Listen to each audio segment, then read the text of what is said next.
I'm in the stage right now. Huh? One last question though, before I wrap the interview up. One last question. But you've been on the heavyweights for a long time, and you mentioned that kid from the UK, Mosey Tama. A lot of the people in the fight game are crowning him as like the next heavyweight, next big thing. Well, what do you think about him? I never really heard your thoughts on him.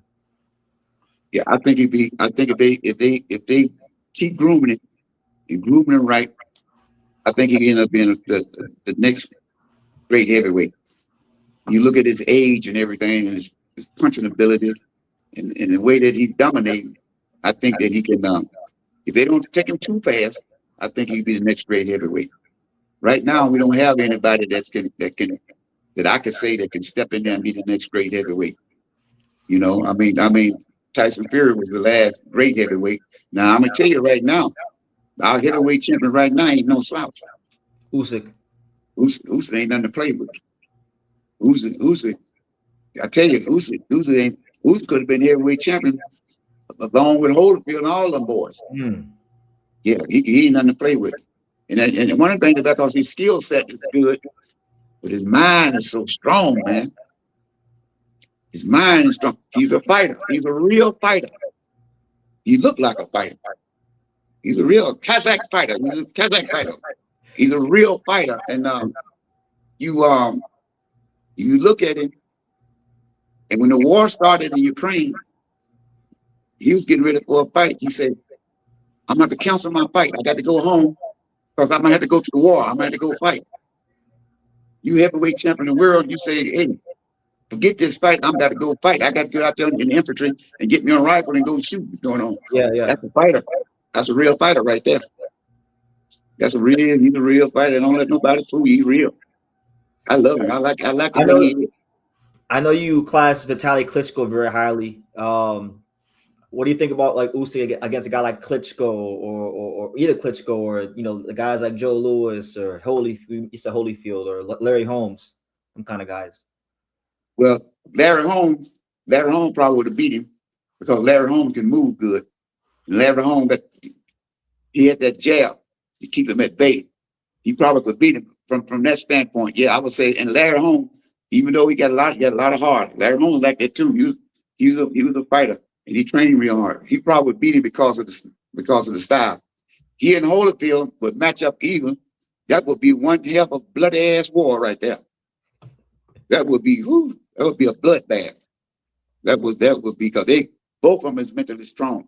It'd be a lot of punches. Both of them standing there and fight. So that would have been a hell of a fight to see. But he could have been there. He could have been there with those guys. That's why he dominates now. And Tyson Fury wasn't no slouch. Tyson Fury could box. Yeah. He was big, but one time I had him at the best, which he was. But now Klitschko, he probably would have whooped Vladimir, but he'd have had problem with Vitali. Vitali was a hell of a fighter. Vitali probably would have maybe beat him. It could have gone either way, man. It could have gone either way. Vitali was a hell of a fighter, and his mind was mentally strong too. I remember years ago when we did our interview about all the heavyweights. You were talking about how Vitali had like 3 or 5 different jabs. That's what made him so special. The variation of his jabs. Yeah, he had all the different jabs, and he had 2 or 3 different right hands. He had 2 or 3 different types of right hands. Also, see, a lot of people don't understand. A lot of people don't understand. Now, I'm gonna tell you something. I'm gonna tell you something else. Not to get away from what you're saying. Not totally away. Teofimo has at least 4 or 5 different types of jabs. He has 4 or 5 different types of jabs. He has 3 jabs. He had 3 jabs that he could change the speed on. He could change the speed into power. I watched him close. I said, damn. He has about 4 or 5, maybe 6 different jabs. When most fighters got 1, and you might teach him 1 more. But that boy got about 6 different jabs. I'm telling you, there's a lot of void to fill. The kid is super talented, but Klitschko had Vitali had 2 or 3 different types of right hand. He had 2 or 3 different. Teofimo got 3 different right hands. I'm telling you now, he delivered 3 different ways. Boy, the boy is super talented. So these are things I look at. Yeah, but Vitali had 3 different jabs. My kid, Bray, Alex Bray,